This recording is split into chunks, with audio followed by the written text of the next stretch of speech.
Por falar em mal-estar, alguns números recentes apontaram que o Brasil ele tá batendo recordes aí em casos de ansiedade. Somos o país mais ansioso do mundo, somos um dos países mais depressivos do mundo, estamos em segundo lugar do país com o maior número de burnout no mundo também. Falando um pouco Chique sobre isso, hein? bonito, né? Burnout é chique.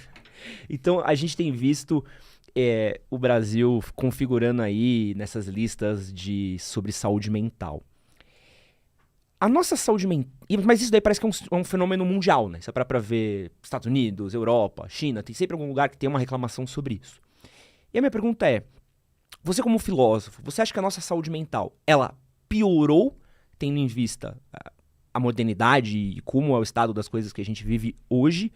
Ou o nosso olhar sobre a saúde mental melhorou a ponto da gente conseguir diagnosticar esses males nos indivíduos?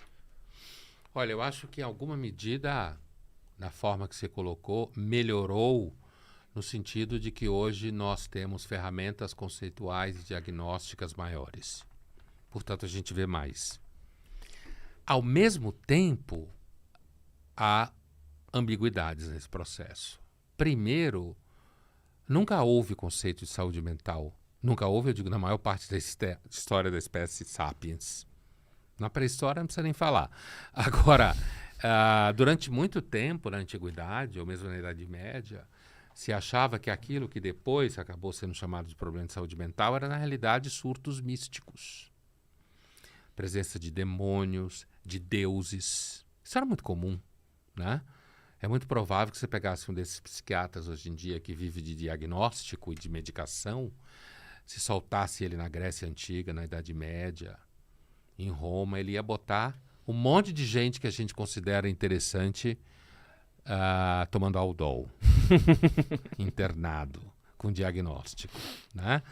Se você pensar, por exemplo, nas mulheres místicas medievais, século XII, XIII, XIV, XV, que tem livros maravilhosos sobre sua experiência mística com Deus, com Jesus Cristo, ele ia meter elas todas no sanatório, como se falava antigamente. Hoje deve ter um nome mais bonito, né, para isso, por causa do marketing. Então, por que eu estou dizendo isso? Porque não dá para comparar se a saúde mental hoje é pior do que era 200 anos atrás. Porque não existia o conceito de saúde mental. Entende? Não existia esse conceito. Então, não dá para dizer que era pior ou era melhor. Quando Freud começa, ou um pouco antes dele, outros autores começam a identificar, e junto com ele, na mesma fase, começa a surgir o que a gente poderia chamar hoje de psicologia profunda, psiquiatria, né? O Freud achava que ele era um neurologista no começo. O Jung já se pensava psiquiatra. Então, assim, então fica difícil fazer a comparação. Fazer a comparação é, como a gente fala em filosofia, epistemologicamente inconsistente. O que significa esse palavrão? Epistemologia é teoria da ciência, tá? É a parte da filosofia em que você se transforma em especialista em como funciona a ciência. Que no meu caso é exatamente o que eu fiz o pós-doutorado em Tel Aviv. Pós-doutorado em epistemologia. Né? Então, epistemologicamente, não dá para fazer essa comparação, portanto, não dá para responder sua pergunta. Porque tem esse pensamento bucólico que a gente ouve. De que antes era legal. Nossa, mas tudo era muito melhor antes. Isso é romantismo. Tá vendo? Isso é o romantismo. É o resto do romantismo. Antes as pessoas eram mais verdadeiras. Antes a vida na natureza era melhor. Não resta dúvida que você tinha menos gente, menos poluição. As cidades já eram consideradas um lixo. Imagina, não tinha esgoto. Nossa, imagina como devia feder aquele negócio. E as pessoas que viviam em cidade eram consideradas pessoas duvidosas, no sentido de que os homens eram interessados só em fazer negócio, as mulheres eram prostitutas. Sabe essa ideia de que na cidade só se vendia coisa? É só ver, França na Revolução, o estado que estava a cidade, né? Dos miseráveis. Era tudo meio fedorento, sujo, imundo, enquanto que quem vivia no campo vivia provavelmente um pouco melhor. Agora, ainda assim não existia essa clareza do que é uma doença mental. Agora, ao mesmo tempo, se a gente comparar, por exemplo, 50 anos atrás, que já havia o conceito de doença mental, se a gente comparar, por exemplo, a minha geração, eu tinha 20 anos em 1980, certo? Ou se a gente comparar quem está agora com 40 com quem hoje tem 20, ou mesmo se a gente comparar quem está hoje com 30 com gente que hoje tem 18, 17, hoje os jovens são mais medicados. Eles chegam na universidade diagnosticados, muitos, é claro que não são todos, mas hoje existe muita literatura consistente, epistemologicamente, de pesquisa e de estudo, que mostra que existe, entre aspas, porque não se pega, não é contagioso, um surto de problemas mentais, psicológicos, medicados, diagnosticados entre jovens. Então, se não dá para comparar com 200 anos atrás, nem 1000 anos atrás, dá para comparar com 50 anos atrás, com 20 anos atrás, ou mesmo com 10 ou 15 anos atrás. Quem trabalha em universidade sabe disso. O quanto você acha, desculpa até interrompendo 10, 15 anos atrás, porque eu acho que é um ponto bom pra gente conectar. Rede social. O quanto você acha que o surgimento das redes sociais, nesses últimos 10, 15 anos, é responsável por esse adoecimento, esses transtornos mentais modernos? Olha, o que eu ia dizer que nos leva ao tipo de pergunta que você fez é que, ao mesmo tempo, o fato da gente ter mais mecanismos de diagnósticos e o fato disso tudo ter se transformado num imenso mercado. Qual é o problema quando uma coisa se transforma num imenso mercado? Você não sabe mais o que é ela e o que é ela sem o mercado. Ou o que faz com que a presença do mercado faça você achar que ela é daquele jeito. O que eu quero dizer? Quando você tem vários players envolvidos no mercado da saúde mental, o psiquiatra, o psicólogo, o jornalista, o cara que trabalha nas redes sociais, certo? Falando e vendendo tratamentos e vendendo soluções disso, certo? Ou seja, você tem todo um universo onde você tem vários players, né? Vivendo disso, gerando demanda, tá? Chega algum momento, você tem um filho na escola, esse filho, sei lá, tem 5 anos hoje, a escola chama você para uma reunião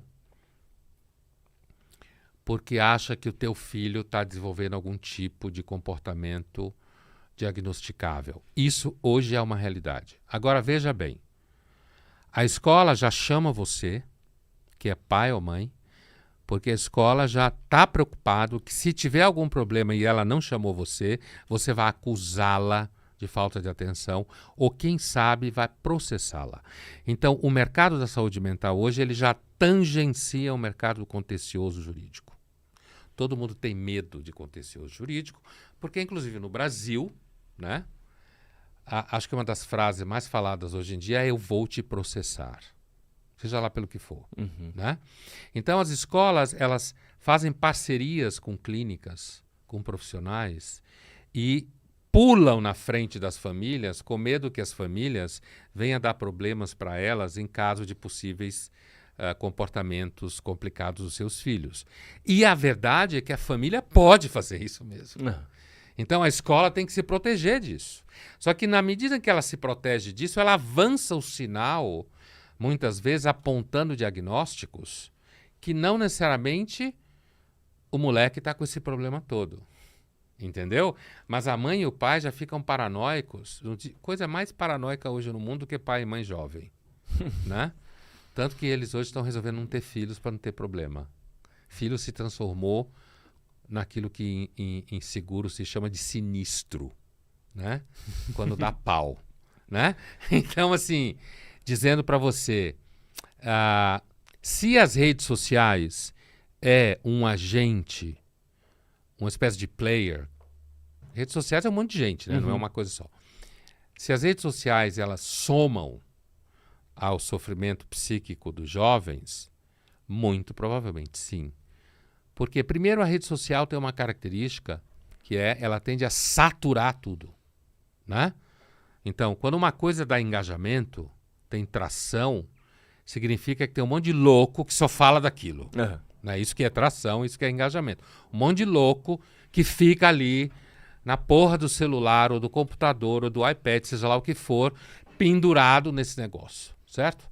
Então, isso já é um fator que pode levar a suspeitas de cansaço psíquico, né? Agora, imagine quando você está falando isso com jovens adolescentes, que normalmente têm famílias pequenas, atomizadas, certo? Que têm uma fase da vida. Nem me pergunte como era o adolescente há 1000 anos atrás, porque não existia adolescente, tá? Outro dia alguém me perguntou no meu canal, no YouTube, né? Com as meninas, como era a educação infantil na Idade Média. Não existia educação infantil na Idade Média. Vai plantar uma abóbora, né? É mais ou menos isso. Essa é a pá, esse é o buraco. É né? isso aí. Quando a menina estava menstruada, virava banho. Certo? Como era a educação infantil na Idade Média? Veja que esse tipo de pergunta é típica pergunta que surge na cabeça de uma pessoa porque ela está ali navegando pelo nível superficial da conversa, ela não tem repertório, certo? Mas como ela está navegando pelo nível superficial da conversa, ela está querendo refletir sobre a educação, então sai uma pergunta como essa com intenção comparativa, mas não pode. Né? Porque não havia, de forma nenhuma, educação infantil na Idade Média. Não havia nem há 300 anos atrás. Né? Bom, mas voltando ao que a gente estava falando, sim, as redes sociais são, sem dúvida nenhuma, culpadas como parte do fermento que faz crescer o cansaço psíquico, problemas psíquicos. Isso significa que a gente deve shut down as redes sociais? Não, inclusive nem dá. Ela é um mercado do capital hoje em dia. Nem dá para fechar. Mas elas geram ansiedade, elas geram expectativas, elas geram expectativa de autoestima, de reconhecimento, de visibilidade. E não tem coisa melhor para acabar com a sua vida do que a expectativa. Tem uma outra coisa que é o seguinte. Vocês já pensaram no tamanho do mercado de saúde mental que existe hoje? Saúde mental é um mercado hoje. É um mercado. No século XXI, que a gente já está, seguramente será, me parece cada vez mais, eu não descobri a corda, não é nenhuma novidade, cada vez mais uma fronteira do capital. Você tem vários players, de jornalistas a psiquiatras, a farmacêuticas, psicólogos, né? E quando eu digo que é o mercado, eu não estou dizendo que os profissionais estão enganando. É claro que tem picareta, como tem em todo lugar. Né? Não estou dizendo que estou me enganando.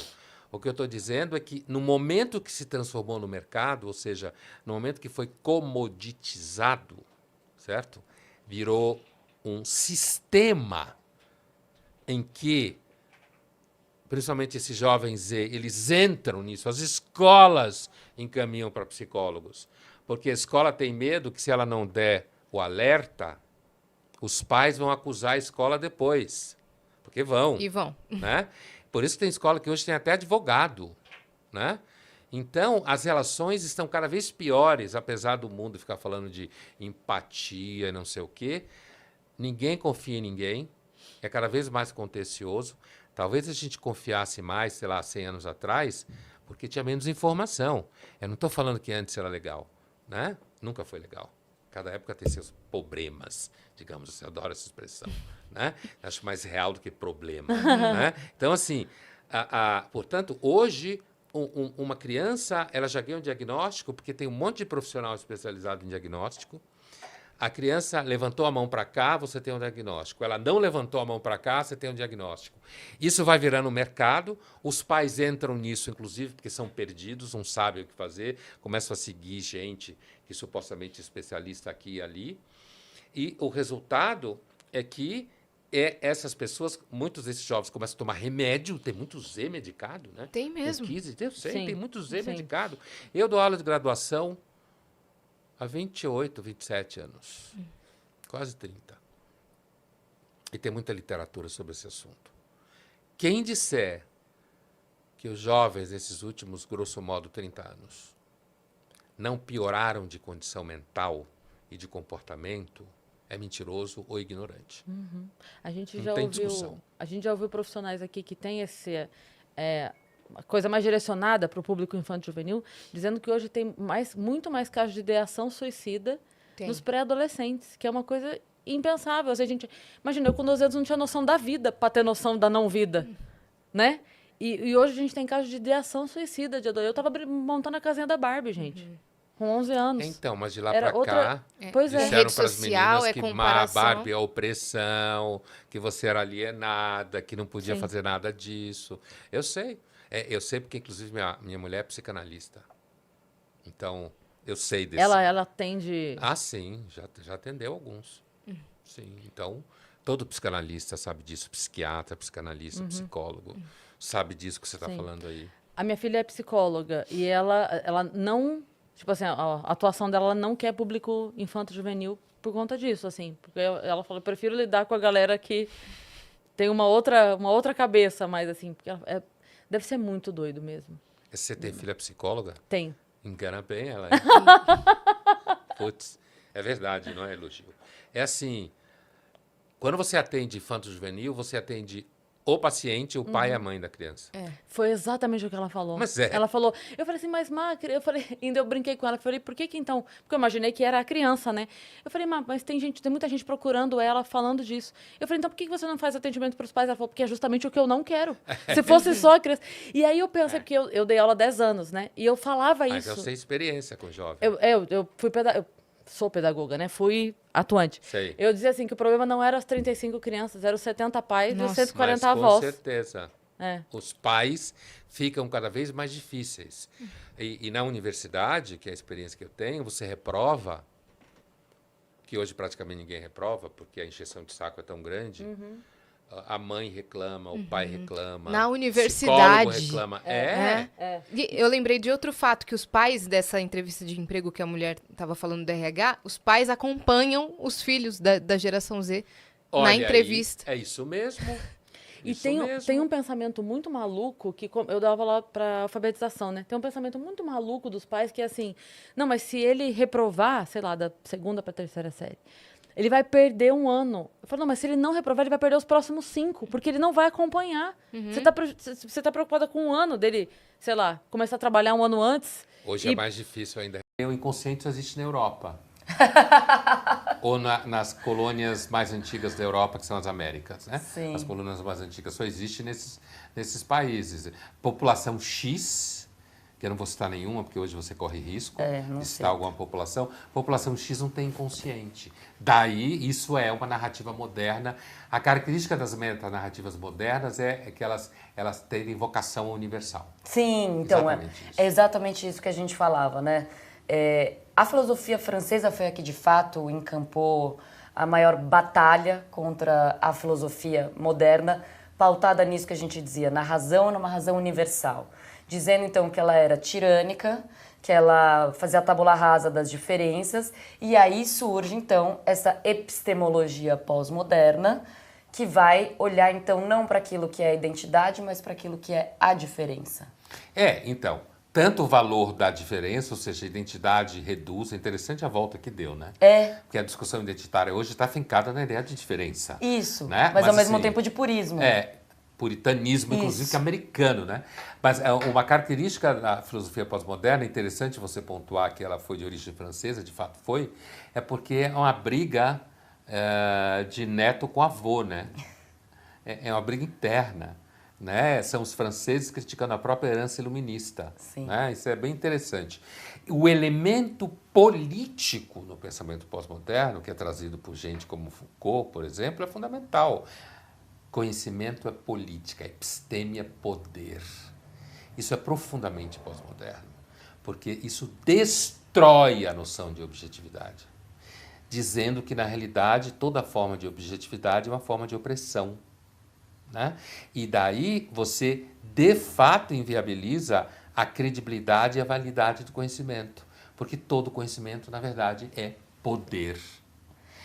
E, portanto, tudo é uma questão de quem tem poder. Isso vai dar, por exemplo, na universidade, na ideia de que você pode fazer uma tese bosta, você pode ter um objeto absolutamente irrelevante, mas se ele estiver sintonizado com o debate de poder naquela comunidade, tá valendo. E se tudo é poder, você desfaz as hierarquias existentes e faz tudo equivaler. Sim. E aí você perde, por exemplo, um efeito disso dentro das ciências humanas é que a filosofia, ela passa a ser mais um discurso dentre outros discursos e tudo vira discurso e tudo vira narrativa. Como receita de chá. Exato. Então, a filosofia que tem uma espécie de condição do saber por excelência vai perder isso. Já está no Lyotard, a filosofia perde esse lugar. É como se tivesse uma pirâmide de conhecimento, a filosofia está aqui, como saber do saber. E aí ela perde a legitimidade, que é o que ele vai falar, de ser o saber, a ciência também, com a física quântica, também, com uma série de coisas. Então, é o átomo pós-moderno, o quântico. O átomo pós-moderno. As pessoas podem atravessar a parede, nunca vi, hein? Atravessar a parede, mas... O ataque à razão e à ciência é nesse sentido, né? Então, a ciência e a filosofia estão na ponta aqui do discurso moderno e o discurso pós-moderno vai falar, imagina, eles são todos equivalentes. E a receita de bolo da sua avó é tão conhecimento quanto o texto filosófico do Kant ou do Nietzsche. A pós-modernidade destruiu a noção de cânone, né? Exatamente, de hierarquia. Na discussão da literatura, inclusive, Isso. é muito claro isso. Exatamente, a literatura passa a valer a mesma coisa que um conhecimento filosófico. E entendam, não é que um é mais que eles são diferentes. Mas quando você está escrevendo para entreter, você está escrevendo para entreter. Quando você está escrevendo de maneira científica, buscando o conhecimento, você tem regras muito objetivas para a produção de conhecimento. Então, não dá para equivaler. Dá para equivaler.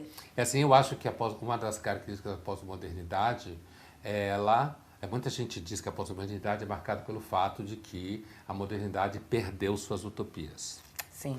A modernidade não entregou o que prometeu. Então, a pós-modernidade nasceu em Auschwitz. Fica cética. A pós-modernidade nasceu em Hiroshima. Né? Mas, assim, o fato é que, na prática, olhando aqui desde o século XXI, a pós-modernidade, acho que ela é muito melhor aclimatada à sociedade de mercado, sabe? Por que ela é aclimatada? Porque ela fecha o olho para o fato de que a única grande metanarrativa é o dinheiro. Ela fecha o olho para isso, ela está pensando em nichos, onde ali vai construir sua circulação, certo? Enquanto que na modernidade, por essa vocação ao universal, havia inclusive a ideia de você refundar a sociedade universal. Essa coisa de encher o pulmão de ar. A pós-modernidade não tem fôlego. Encher o pulmão de ar e tentar refundar tudo a partir da razão, enquanto que a pós-modernidade não, isso aí está dando, as editoras estão circulando, os programas de audiovisual estão circulando, vamos nessa. Eu acho que pelo menos a modernidade tinha a utopia, a aspiração a pensar no coletivo de uma maneira coletiva e pensar no universal, ainda que isso tenha... dado errado, né? Mas não se combina com os russos. A humanidade é a humanidade, pré-histórica. O humano é humano. Mas, enfim, como aspiração, a pós-modernidade, por renegar, do ponto de vista epistemológico, como a gente tem traçado aqui, a dúvida, né, o ceticismo em relação à categoria mesmo da razão, se você duvida da razão como um agente capaz de esclarecimento mínimo ou de iluminismo mínimo, você vai descambar por quê? Para o irrestrito subjetivismo. Sim. E aí, piorou. Aquilo que tá ruim sempre pode piorar. Solipsista. Não, exato. Porque daí isso faz um casamento perfeito com a sociedade de mercado, que é isso que o Pondé dizia. E vai dar na nossa cultura do narcisismo. Sim. Segmenta a verdade de acordo com o consumidor. Segmenta a verdade de acordo com o consumidor. Faz com que todo mundo fale, essa é a minha verdade. Essa é a minha verdade. Isso aí.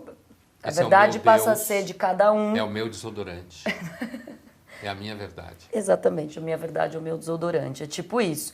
E a diferença, la différence, que é a ideia de não não unir as pessoas pela identidade a partir da razão, mas sim pela diferença a partir da sua característica subjetiva, vai dar em slogan da Coca-Cola, né? Vai. Porque é isso, o mercado olhou e falou, maravilhoso, em vez de trabalhar todo mundo num canhão, agora nós vamos segmentar e vamos trabalhar cada nicho como se fosse único, como se fosse o diferente. A pós-modernidade, nesse sentido, ela me parece uma espécie de vitória da razão instrumental sobre a noção de razão moderna.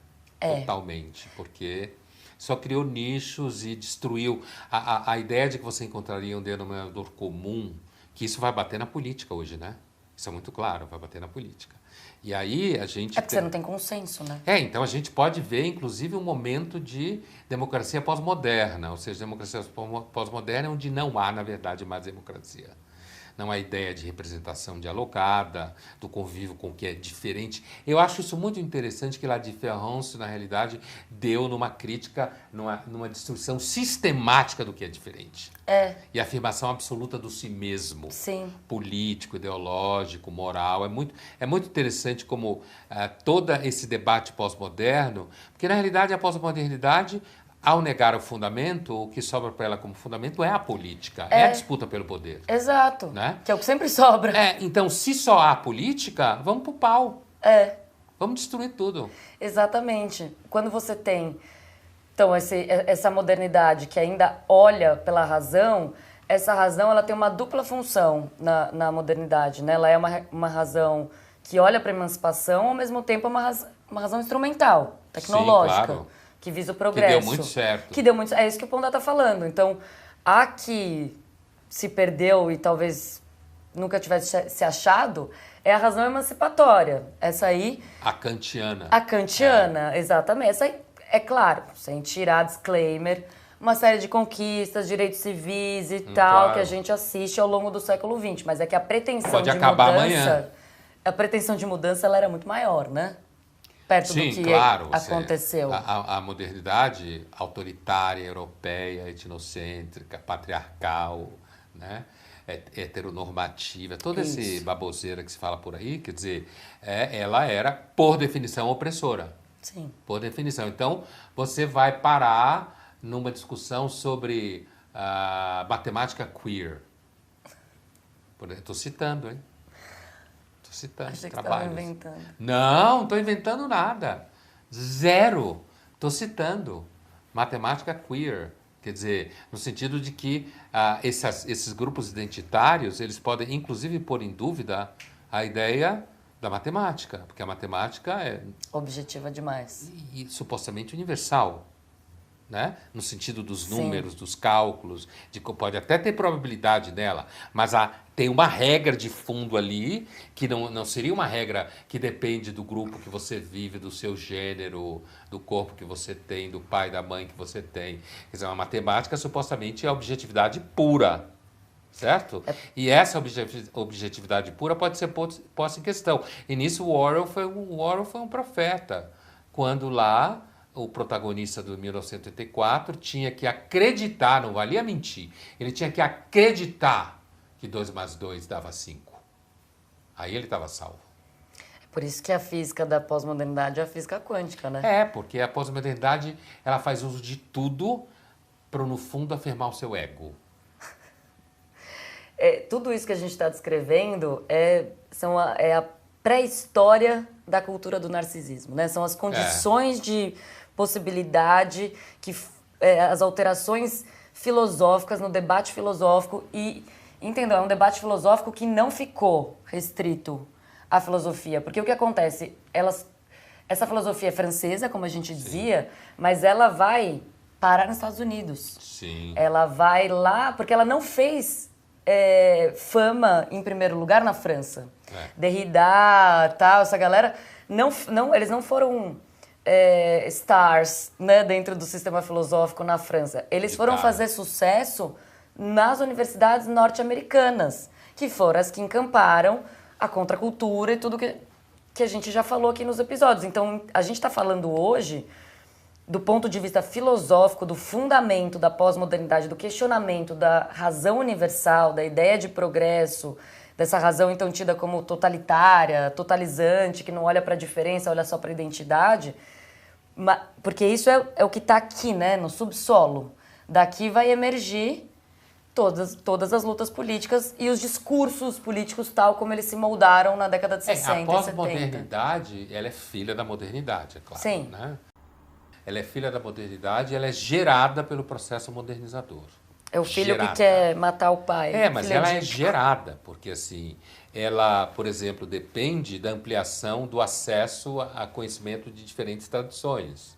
Ela usa, por mais que ela diga que não invente outras formas, ela usa a noção de conhecimento. Ela brinca de que, então, o conhecimento de chás de um grupo específico vale tanto quanto o antibiótico, por exemplo. Então, o antibiótico funciona aqui, mas não funciona ali. Mas eu acho que uma das grandes contradições que existe na proposta positiva, porque tem uns pós-modernos que são deprê, né? Tipo Bauman. Sim. Meio nostálgico, Nostálgico, né? Meio sim. deprê. Mas os pós-modernos que veem na pós-modernidade uma libertação, um avanço emancipatório, e então, inclusive, hoje em dia faz todo uma devoção a tradições, né? Na verdade, eu queria ver algum deles viver de fato como essas tradições. Porque a pós-modernidade é filha da modernidade, porque ela também é destruidora de tradições. Sim. Ela continua destruindo Ela tradições. continua fazendo rupturas. A diferença é que ela não faz mais a partir de um projeto universalizante. Ela viu que esse projeto, de fato, teve vários problemas, né, ao longo do século XX, teve de fato. Então, ela vai na direção de que será possível a construção de um convívio entre totalmente diferentes. É aí que ele está fracassando. Porque, na ideia, o convívio com totalmente diferente funciona maravilhosamente bem. De repente, na disputa do trabalho, não. Aí a gente no casamento da filha, não. Aí a gente vê Brexit. O que a gente está falando aqui é que todo, por exemplo, o multiculturalismo, o relativismo moral, então, a ciência vale tanto quanto o chá de ayahuasca, que vale tanto quanto... E aí eu sempre perguntava para os meus alunos, né? Quando você tiver um câncer, você vai tomar ayahuasca ou você vai parar no Einstein? Só para saber. Fazendo merchan, né? Só para saber, assim, né? Tipo... não, fazendo merchan, desculpa, mas é que a pergunta era na FAP, então era bem objetiva e específica, porque ou era o Einstein ou era o Sírio, pronto, para ficar mais... um dos dois. Para ficar nos hospitais de elite aqui em São Paulo, né? Minha pergunta era essa, porque era bem provocativa, nesse sentido que ia. Porque era todo esse questionamento de que todas as culturas valem a mesma coisa. E com isso eu não estou querendo dizer que a gente não deva respeitar, obviamente. Tá bom, passa isso, tá? Agora tem questões, aí por isso que eu falava da ciência na ponte da pirâmide do saber, da ciência e da filosofia. Quando ela perde a sua legitimidade como o discurso por excelência, ela vira mais um. Então, se ela vira mais um, então beleza. Então, se você está doente com uma doença grave, que é o que uma série recentemente retratou, da Vinagre de Maçã, você assistiu? Enfim, era uma série que... Alguém assistiu aqui? Estou conversando aqui com o povo. Quem está atrás das câmeras. É uma série da Netflix recente que discute justamente essa questão. Gente que está com câncer. Uma menina. Não, é uma história real. Uma menina que. Vinagre de maçã é só uma analogia, que deve ser alguma coisa com vinagre de maçã que ele serve mesmo. Mas é uma história real de uma menina australiana que forjou ter um câncer cerebral e forjou uma história de superação desse câncer por meio de remédios naturais, exatamente. E aí levou uma galera junto com ela, e aí levou, assim, recebeu o prêmio da Apple, sabe? Assim, ela chegou lá, fez muito... mentiu. E era mentira. Mas veja bem, ela é profundamente pós-moderna, porque se é pós-verdade, se verdade é poder, se essa é a episteme que o Foucault falava, então qual é o problema de mentir? Vale tudo. Não tem problema de mentir. Porque tem uma coisa, a pós-modernidade, ela pegou carona no ceticismo. Sim. Né? O ceticismo é uma tradição grega, portanto, antiga. E é muito claro que, ao longo da história da filosofia, os céticos, digamos assim, céticos dentro da tradição filosófica, sempre entenderam que quando você põe em dúvida a razão, o conhecimento sensível, a ideia de objetividade, você está ancorado na experiência do costume instalado. em Roma como os romanos, certo? Está ancorado nesses gestos, nessas crenças que normatizam o cotidiano no conhecimento instalado, que é justamente o que a modernidade não aceita, conhecimento instalado, porque ela quer instalar o novo conhecimento, que é o científico, racional Sim. e tal. O problema é que hoje o ceticismo, ele não tem o âmbito do hábito, do costume para se basear. proteger, se basear. É por isso que quando você vai discutir, por exemplo, política do ponto de vista cético, o cético tende normalmente a duvidar das engenharias sociais. E tende a encostar numa posição um pouco mais conservadora, mais lenta, que é movida pela dúvida. Dúvida conservadora, como se fala em relação à política, constante. Né? Não no sentido de que o costume é bom, é no sentido de que isso existe, como diz o E Chesterton. está razoavelmente funcionando. O Chesterton, que é um autor da virada do 19 para o 20 em inglês, muito interessante, tem um texto dele sobre a cerca, que ele fala que você nunca deve destruir um hábito só porque você não entende a razão dele existir. Ele dá o exemplo de uma cerca que vão lá, destrói e cria um puta caos no campo, com os animais que circulam por ali e tudo. Que perdem o limite. E quem olhava, para que serve essa cerca? Vamos passar por cima. Que é tipicamente da noção de engenharia moderna, que é a modernidade, é uma grande engenharia histórica. É um projeto Vamos de engenharia construir histórica. tudo. Vamos mudar tudo. Só que a pós-modernidade, ela brinca com o ceticismo, mas no fundo ela não leva o ceticismo adiante. Porque o que ela coloca nos costumes, no lugar dos costumes que os céticos antigos tinham, o que ela coloca no lugar são as crenças ideológicas dela. Embaladas, E o vendidas. princípio da verdade política, é a política que importa. Sim. E aí vira facilmente mercado, né? Porque se eu faço um desodorante para você, ou se eu faço uma tese para você, ou se eu coloco um departamento numa universidade para você, olha... Eu tenho visto umas coisas lá no departamento de filosofia da USP que é complicado, assim, o povo querendo fazer cada tese que você olha fala... É a sua tese, da minha história, do meu umbigo. Vocês acompanharam? Vou tentar sintetizar. Assim, ó, a modernidade, então, rompe com o passado e fala, vou construir tudo novo a partir da razão e da ciência. Isso leva a uma noção de verdade baseado na razão e na ciência universal, válida para todos. Essa era o desejo dos modernos, certo? Aí a gente caminha, dá na Primeira Guerra, dá em Auschwitz, tal, a tal da universalidade, do progresso, dá uma descambada, tem um monte de problema, papel das mulheres, vou entrar, né? Vou passar rápido. Chega na pós-modernidade. A pós-modernidade vai olhar para tudo isso e falar, essa modernidade, ela é autoritária demais, que esse papo de verdade universal para todo mundo, papo de identidade, que é tudo, vamos olhar para as coisas em comum. Não, a gente vai agora olhar para a diferença, para aquilo que é singular de cada um. A verdade não existe mais, então a verdade passa a ser um problema meu. Do Pondé, da Dafna, de todo mundo que está aqui. Então, se a verdade objetiva não existe, a gente cai no culto irrestrito da subjetividade. Nossa, agora a Dafna quebrou um copo. Não quebrou. Pelo barulho, não. É a segunda vez. Uma vez quase caiu, a outra Não, agora mas tudo caiu. bem, não quebrou, né? Isso é puro Brecht. E a gente vai deixar. É.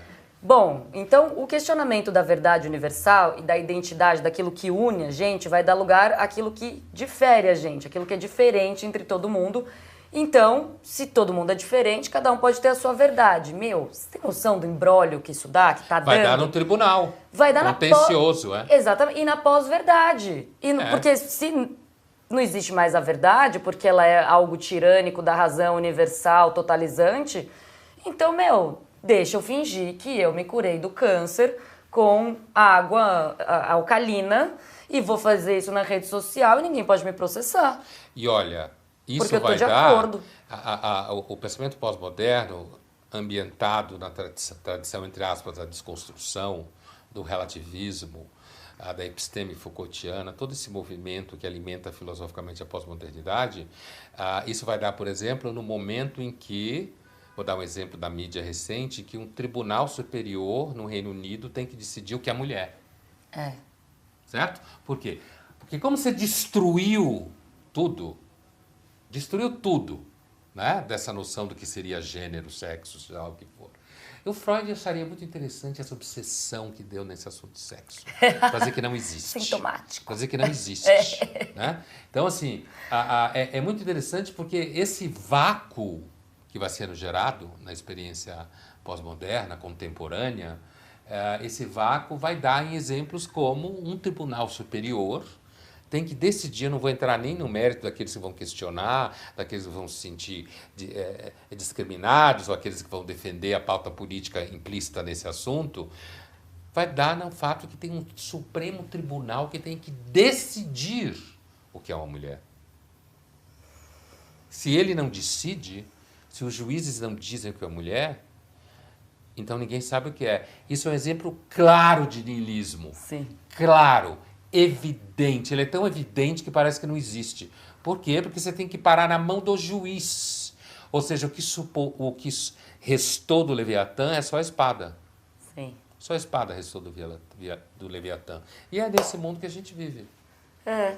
E alguns acham que é avanço. Aí entra na discussão polarizada. Uns acham que é retrocesso, outros acham que é avanço. Os grupos entram em conflito com o outro. Mas o fato é que você desconstruiu a noção de identidade feminina. E hoje tudo é relativo, cada um tem a sua verdade. E desconstrói também a masculina. É. Agora o processo também de desconstrução da identidade masculina, mas isso ainda tem dado um pouco menos de ibope. É. Então, a gente chega ao final aqui tentando mostrar para vocês, apesar da dificuldade, que a verdade não é tão relativa assim, que esse relativismo não pode ser levado à última das suas consequências, sob risco da gente virar um grande vale-tudo. Sabe o que a gente pode fazer? Você faz um teste, resolve ser pós-moderno com teu filho pequeno. Resolve dizer para ele que não existe verdade, que ele não deve confiar em ninguém, que tudo depende do ponto de vista. Vamos ver o que dá na cabeça dele depois. Tem gente por aí fazendo isso e depois reclama da saúde mental. Chama Super Nani. É. Tchau, tchau.